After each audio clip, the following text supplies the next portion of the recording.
தோராயமா ஜாதகம் போட்டுக்கீங்க. இதெல்லாம் தோராயமா சொல்ற விஷயம் இல்ல. நீங்க இந்த நேரம் குறிச்சு வச்சிருக்கிறதா சொன்ன அந்த சீட்டை கொடுங்க, நான் ஜாதகத்தை கணிச்சு பலனை பார்த்து சொல்றேன். இப்ப கையில ஜாதகம் இல்லாதனால கோயில்ல போய் சகுனம் போட்டு பார்த்துள்ளவா. டேய் பெருமாள், ஐயா என்ன பிஏ பாஸ் பண்ணிட்டானே? பிஏ பாஸ் பண்ணிட்டான், மேல படிச்சுட்டு இருக்கான். உங்க பையன் என்ன பண்றான்? பியூசி பரீட்சை எழுதி. போன தடவை கேட்ட போது கூட இதே பதிலைத்தானே சொன்னீங்க. அடுத்த வாக்களுங்க இதே பதில் தான் சொன்னீங்க. உங்க பையன் உமா லவ் செய்யறான், இவர் பையன் பியூசி லவ் செய்யறான். இல்ல அவனுக்கு பரீட்சை சமயத்துல உடம்புக்கு எதனா வந்துடுறது பாவம், அதனால எதனா உண்டு. ஒரு வார்த்தை என்கிட்ட சொல்லிடக்கூடாதா? ஏதாவது ஏற்பாடு பண்ணிருக்கலாம்ல. இந்த தடவை பரீட்சை எழுதிருக்கான்ல, பரீட்சை எழுதிருவான். அப்போ ஒண்ணு பண்ணுங்க, நம்பர் என்கிட்ட கொடுங்க, நான் பார்த்து ஏற்பாடு.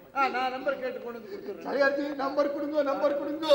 எம்எல்ஏ சொன்னா மார்க் போடுறாங்க.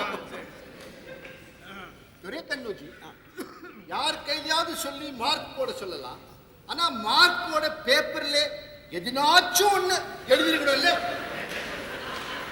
அவன் பேப்பர்ல ஒண்ணுமே எழுதலையா? அப்படியே அவன் வெத்து தாளையா கொடுத்துட்டு வருவான். எதனா எழுதிருப்பான்டா. என்னடா நீ? எழுதிருக்கிறான் எழுதிருக்கிறான். சொன்னா நம்பர் மட்டும் எழுதிருக்கான். நம்பர் மட்டும் ஒழுங்கா எழுதிட்டானா? அது கூட ஒழுங்கா எழுதலையே சாரியார்ஜி. அவன் நம்பர் எழுத சொல்லி ஹவுஸ் நம்பர் ஞாபகம் வந்துடுச்சான். 213/13 எழுதிட்டான். அந்த நம்பரை வச்சுட்டு எதனா பண்ண முடியுமா? என்னப்பா கூப்பிட்டீங்களா? ஆமா, நீ அந்த முதலியார் பொண்ணுமா லவ் பண்றியாடா? ஆமாப்பா, ஆனா சத்தியமா சொல்றேன், உங்க பேச்சை நான் தட்ட மாட்டேன். என்னங்க பண்றது இப்ப நம்ம? முதலாளி என்ன சொல்றாரு? அவர் இனிமே தானே கேட்கணும். முதல்ல அதை கேளுங்க சார். நான் முதல்ல சரின்னு சொல்லிட்டு அப்பால அவர் முடியாதுன்னு சொல்லிட்டா எனக்கு அவமானம் போயிடாது. நீங்க சரி சொன்னது அவருக்கு தெரியாமல் அவர் கையில கேட்கும். அதுதான் கரெக்ட். முதல்ல அவர் என்ன சொல்றாருன்னு கேட்டுட்டு என்கிட்ட வந்து சொல்லுங்க, அப்புறம் என்ன முடிவை சொல்றேன்.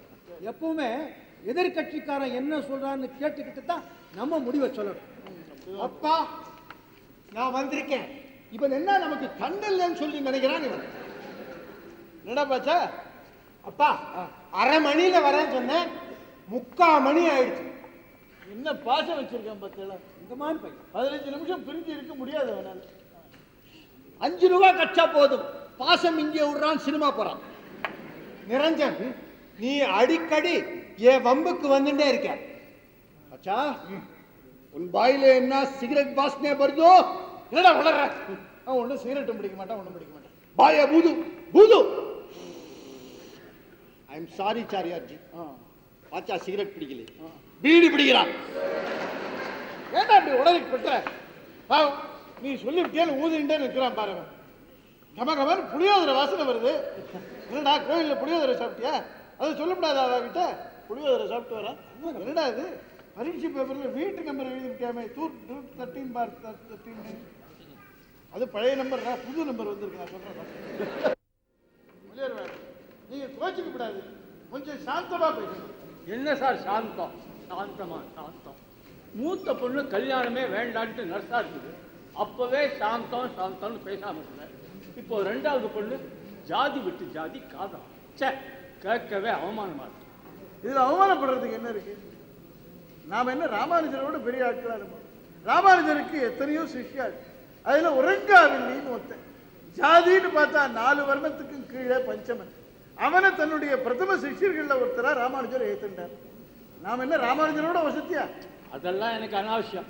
எது ராமானுஜரே உனக்கு அனாவசியம்? நான் எங்க அப்படி சொன்னேன்? சரியா சார், இந்த கீழ் ஜாதின்னு சொல்றாங்க, அதெல்லாம் பெரியவங்க சொன்னது தானே. ராமானுஜரோட ஒரு பெரியவர் உண்டு. ஒரு முறை ராமானுஜரோட அவருடைய சிஷ்யாளம் தெருவில் போயிட்டு இருந்தான். எதிர ஒரு ஹரிஜன பொண்ணு வந்துட்டான். உடனே ராமானுஜருடைய சிஷ்யாலாம் அந்த பொண்ணை பார்த்து ஒதுங்கி நின்று வழிவிட சொன்னான். கரெக்டாக சொல்லிருக்காங்க. என்ன ஹரிஜன் பாருங்க, கீட்டு மேல பட்டுக்கூடாது. அந்த பொண்ணு கேட்டா, ஒதுங்குறேன் சரி, எந்த பக்கம் ஒதுங்க சொல்றேன்? இந்த பக்கம் ஒதுங்கினா வெங்கடேச பெருமாள் கோவில், அந்த பக்கம் ஒதுங்கினா ரங்கநாத பெருமாள் கோவில். உலகளந்த பெருமாள் திசையெங்கும் வியாபிச்சிருக்கானே, நான் ஒதுங்குற பக்கம் அவன் இருந்து அவன் மேல என் தீட்டு பற்றக்கூடாது, கடவுள் இல்லாத பக்கம் எதுன்னு சொல்லி நான் ஒதுங்குறேன். உடனே ராமானுஜர் தன் சிஷ்யால் தப்புக்காக காலில் விழுந்து மன்னிப்பு கேட்டுட்டார். இப்படி எத்தனையோ சரித்திரங்கள், நிகழ்ச்சிகள். இதெல்லாம் தெரிஞ்சப்புறமும் ஜாதின்னு பேசலாமா? இதெல்லாம் பேசலாம் சார், ஆனா நம்ம வீடுன்னு வரும்போது நிலைமை மாறத்தான் செய்யும். எல்லாத்தையும் கேட்டுட்டு தான் இருங்க. சாரியார் சொல்றது ரொம்ப கரெக்ட். இப்போ ஒரு பிராமின் ரத்தத்தையும், ஒரு முதலியார் ரத்தத்தையும், ஒரு ஹரிஜன் ரத்தத்தையும் என்கிட்ட கொடுங்க. அந்த 3 ரத்தத்தையும் என் லெபார்டரியில டெஸ்ட் பண்ணி எது எந்த ஜாதிக்கார ரத்தம் என்னால சொல்ல முடியுமா? அது எப்படி சொல்ல முடியாது? சாதாரணமே உங்க லேபரேட்டரியில எந்த டெஸ்ட்டும் சரியா வருதில்லை. அதுக்கு இல்ல சாரியார், ரத்தத்தை வச்சு ஜாதியை சொல்ல முடியுமா? இப்போ டாக்டர் எல்லாம் ஒன்னா சேர்ந்து தங்கள் பொண்ணு பிள்ளைகளை டாக்டர்கள் தான் கல்யாணம் பண்ணி கொடுக்கணும் தீர்மானம் பண்றா வச்சு ஒரு பேச்சுக்கு சொல்றேன். இன்ஜினியர்கள் தங்கள் குழந்தைகளை இன்ஜினியர்கள் தான் கல்யாணம் பண்ணி கொடுக்கணும். வக்கீல்கள் தங்கள் குழந்தைகளை வக்கீல்கள் தான் கல்யாணம் பண்ணி கொடுக்கணும். இது இப்படியே நடந்துட்டா டாக்டர் எல்லாம் உறவுக்கார, இன்ஜினியர்லாம் உறவுக்கார, வக்கீல்லாம் உறவுக்கார, இது இப்படியே வளர்ந்து கடைசியில டாக்டர் ஜாதி, இன்ஜினியர் ஜாதி, வக்கீல் ஜாதி 100 வருஷத்துக்கு அப்புறம் அவளுக்குள்ளேயே நீ தாழ்ந்தவன், நீ ஒசந்தவன் அடிதடி வந்துடும். இந்த ஜாதி வித்தியாசம்லாம் இப்படிதான் வந்திருக்குன்னு நான் நினைக்கிறேன். ரொம்ப அழகா சொல்லிட்டு இந்த முதலியார், நான் சொன்னது அந்த காலத்து சமாச்சாரம், டாக்டர் சொல்றது இந்த காலத்து சமாச்சாரம். நான் சொல்றது எம் வீட்டு சமாச்சாரம். முடியாது சரியா சார், கோபிக்க கூடாது. பிராமணங்கள்லாம் இது மாதிரி பேச ஆரம்பிச்சதுலேருந்து தான் நாடே உருப்பிடாம போகும். தீர்மானமா சொல்றேன், என் பொண்ணு ஒரு ஹரிஜன் பையனை கல்யாணம் பண்ணிக்கிறத பார்த்துட்டு நான் சும்மா இருக்க மாட்டேன். அதை விட செத்தாலும் சாவேன். இதை பத்தி பேசுறதா இனிமே இங்க வராதீங்க. முதலியார், இப்போ உம்ம பொண்ணு ஒரு முதலியார் பையனை லவ் பண்ணுறதா கல்யாணம் பண்ணி வச்சிருப்பா மாட்டேடா? முதலியார் பண்ணி வச்சிருப்பேன். மூத்த பொண்ணு தான் கல்யாணமே வேண்டாம்னு இருந்தேன். 2வது பொண்ணு கல்யாணமாக நடக்க வேண்டாமா? அது இதையே முடிச்சிடலாமே. சாரியார் எவ்வளவோ எடுத்து சொன்னார். ஏன் சொல்ல மாட்டார்? நல்லா சொல்லுவேன். சரியா சார், தப்பா நினைக்காதீங்க. உங்க பையன் ஒரு ஹரிஜன் பொண்ணை லவ் பண்ணியிருக்கா, நீங்க கல்யாணத்துக்கு ஒப்புக்குவீங்களா? தாராளம் பேசலாம், ஆனா நடக்காது. இத பாருங்க, நான் சாரியாரோட ஒத்து போறவன் இல்லதான். ஆனா சாரியார் இந்த ஜாதி வித்தியாசம் பார்க்கறதே கிடையாது. ஊரறிஞ்ச விஷயமாச்சே. தனக்குன்னு வந்தா தான் சார் தெரியும். ஹரிஜன் பொண்ணுக்கு போகலாம். என் பொண்ணு இவர் பையனை லவ் பண்ணியிருந்தா இவர் ஒப்புக்குவாரா? அந்த மாதிரி நடக்கலையே முதலியார். நடந்தா ஒப்புக்குவீங்களா? எனக்கு ஆட்சேபனை இருக்காது. இவர் பையனை நீங்க ஒப்புக்க வேணாம்? மாட்டேன், ஒப்புக்க மாட்டேன். பிராமண ஜாதின்னா எனக்கு என்ன கௌரவமா? என் ஜாதியில என் பொண்ணு கல்யாணம் நடக்கணும் சார், அப்பதான் எனக்கு கௌரவம். சாரியார் பையனுக்கு சாரியார் ஜாதியில கல்யாணம் நடந்தா தான் சாரியாருக்கு கௌரவம். சார், ஜாதி விட்டு ஜாதி கல்யாணங்கிற பேச்சே வீட்டில் கிடையாது. என் தலைமுறையில் அது நடக்காது, நடக்கவும் விட மாட்டேன். இதை பத்தி பேசுறதால தான் இனிமே இங்க வராது. கொஞ்சம் யோசிச்சு பார்த்து பதில் சொல்லுங்க. ஒரு யோசனைக்கு இடம் இல்லைங்க. என் நல்லதை விரும்புறதா தான் நீங்க இதை பத்தி பேசாதீங்க, அவ்வளவுதான். முதலியார், கீதையில ஒரு ஸ்லோகம், உத்தரேத் ஆத்மனாத்மானம் நாத்மானம் அவசாதையே, ஆத்மைவ ஆத்மனோ பந்து ஆத்மைவ ரிபுராத்மனா. தானே தான் தன்னை வசத்திக்கணும், தானே தன்னை தாழ்த்திக்கப்படாது. தான் தான் தனக்கு நண்பன், தான் தான் தனக்கு பகைவன். இப்போ உங்களுக்கு நீங்களே பகைவனா இருந்திருக்கீங்க.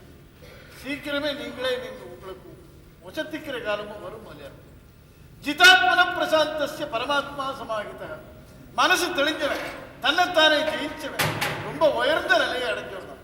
அந்த மாதிரி நீங்க ஒரு நாள் மனசு தெளிஞ்சு ஒரு உயர்ந்த நிலையை அடையத்தான் போறேன், நான் பார்க்கத்தான் போறேன். முதலியார்,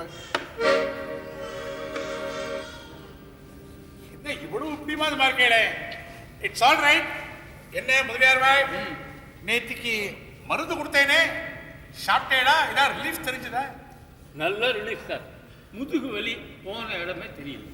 எதுக்கு கேட்டேன்னா, இந்த மருந்தை தயாரிக்கிற ஃபேக்டரி ஓனர் இருக்கார் பாருங்க, அவர் ஒரு ஹரிஜன். அந்த மருந்தை மிக்ஸ் பண்ணி நர்ஸ் கொடுத்தாலே அவளும் ஹரிஜன் தான். ஹரிஜன் கையால மருந்து கொடுத்தா உடம்பு ஏத்துக்கிறது, ஹரிஜன் சம்மதத்தை மனசு ஏத்துக்கல இல்லையா? நீங்க என்ன பேசினா எனக்கு என்ன சார், பேசுங்க. இன்னொரு விஷயம் சொல்றேன், அதையும் கேட்டுங்க. 4 வருஷத்துக்கு முன்னால உங்க செகண்ட் டாக்டர் உமா கார் ஆக்சிடென்ட்ல மாட்டினாடே ஞாபகம் இருக்கா? ஆமா. அப்ப கூட அவளுக்கு பிளட் டிரான்ஸ்ஃபியூஷன் கொடுத்தோம். அந்த பிளட் டொனேட் பண்ணது கூட ஒரு ஹரிஜன் தான். உங்க செகண்ட் டாக்டர் உமா ரத்தத்துல ஒரு ஹரிஜன் பிளட் கலந்திருக்கு. இதுக்கு என்ன பண்ண போறேப்பா? அட கடவுளே, அதுதானா விஷயம்? என்னடா அது நம்ம பொண்ணு புத்தி இப்படி போகுதுன்னு பார்த்தேன். என்ன டாக்டர் இது இப்படி பண்ணிட்டீங்க? என்ன? நீங்க பண்ண காரியம் எங்க அப்பா ராத்திரி எல்லாம் தூக்கத்துல ஒரேடியா உளர ஆரம்பிச்சிட்டாரு. உணர ஆரம்பிச்சாரா? பாலிட்டிஷியன் சம்பந்தம் வருது பேச்சு ஆரம்பிச்சது மனுஷன் உணர ஆரம்பிச்சுட்டான். நீங்க கொடுத்த ஷாக்ல தான் அவரை உளர ஆரம்பிச்சிட்டாரு. அப்புறம் நான் தான் அவரை எழுப்பி நெஜத்தை சொல்லிட்டேன். ஐயோ, ஓ சிஸ்டருக்கு பிளட் டிரான்ஸ்ஃபியூஷன் கொடுத்து உன் பிளட் தான் சொல்லிட்டியா? ஆமா டாக்டர் சொல்லிட்டேன். வர வர ரொம்ப அதிக பிரசையா போயிட்டேன். நான் ஒரு சின்ன ஷாக் கொடுத்து மனுஷனுடைய ரியாக்ஷன் ஸ்டடி பண்ணலாம் பார்த்தா இப்படி உண்மையை சொல்லி காரியத்துக்கு எடுத்துட்டியே. நான் நெஜத்தை சொல்லட்டா? எங்க அப்பாவுக்கு பைத்தியமே பிடிச்சிருக்கும் டாக்டர். அவருக்கு ஏற்கனவே பைத்தியம் பிடிச்சிருக்கா நான் நினைக்கிறேன். இல்லைன்னா மனுஷன் ஜாதி கீதின்னு அலைவார அப்படி. அவர் மல்லிகை பூ வாங்கினா கூட ஜாதி மல்லி தான் வாங்குவாரு. நீ ஜாதின்னு சொன்ன உடனே எனக்கு ஒண்ணு ஞாபகம் வருது. என் பொண்ணு டான்ஸ் ஆடானே என்னமா ஜாதி போடுறா தெரியுமா? அது ஜாதி இல்ல டாக்டர், ஜதி. ஜதிக்கு ஜாதிக்கு என்ன பெரிய வித்தியாசம்? ஜதி போட்டு ஒரு கால் வச்சா ஜாதி தானே. டாக்டர், சாரியார் சார் கூட எங்க அப்பா கிட்ட ரொம்ப பேசி பார்த்தாராம். அவருக்கு நல்ல ப்ரோக்ரெசிவ் ஐடியாஸ் தான் இருக்கு. சாரியா இருந்த ஜாதி வித்தியாசம் பார்க்கறதே கிடையாதுமா. அவர்கிட்ட கூட எங்க அப்பா கொஞ்சம் அதிகமா பேசிட்டாராம். ஆனா சாரியார் சார்ட்ட அப்படி பேசிருக்க கூடாதுன்னு சொல்லி அப்புறமா ரொம்ப வருத்தப்பட்டாரு. உங்க அப்பா நெட்டைய சுந்தரியார் அப்படி என்ன பேசிவிட்டார்? உங்க வீட்டுல உங்களுக்கு நடந்தா நீங்க தான் ஒப்புக்க மாட்டேன்னு சொன்னார். இவ்வளவுதானே? சாரியார் சார் நிச்சயமா இந்த மாதிரி நடந்துக்க மாட்டார். நீங்க வேணா டெஸ்ட் பண்ணி பாருங்க. எங்க அப்பாவை மிரட்டின மாதிரி ஒரு ஜோக்குக்காக கூட இந்த விஷயத்துல அவரை மிரட்டவே முடியாது. தன்னோட பையன் யாரையாவது லவ் பண்ணா அது எந்த ஜாதியா இருந்தாலும் சரி. ஐடியா வந்தாச்சு.